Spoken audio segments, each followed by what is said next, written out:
Narkoli police Thane येथे सोनसाखळी चोरी chain स्नॅचिंगचा गुन्हा दाखल होता।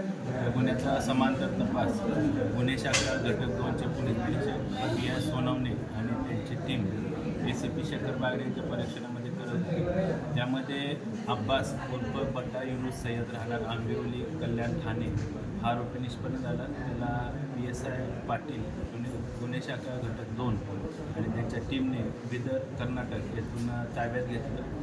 त्याच्याकडून एकूण 20 चेन स्नॅचिंगचे गुन्हे उघडकीस आले आहेत। त्यामध्ये 232 ग्रॅम सोनं त्याची किंमत अंदाजे 30 लाख इतकी आहे। इतकं सोनं जप्त करण्यात आलेलं आहे।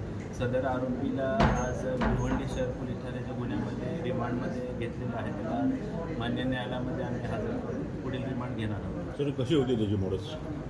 हा आरोपी हा खडकपाडा पोलीस स्टेशन येथे दाखल होता मोक्याचा गुन्हा। त्या मोक्याच्या गुन्ह्यामध्ये ह्या आरोपीने आणि त्याच्या साथीदारांनी पोलिसांवर हल्ला केला होता। त्या अनुषंगाने मोका दाखल होता। या मोक्याच्या गुन्ह्यामध्ये तो फरार होता 2023 पासून।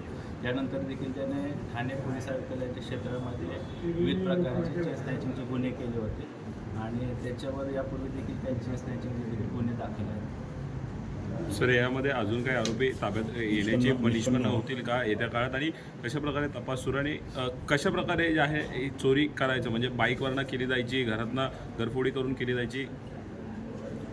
अब्बास उर्फ बट्टा युनुस सय्यद याच्यासोबत अजून काही साथीदार असण्याची शक्यता तपासामध्ये निष्पन्न झालेली आहे।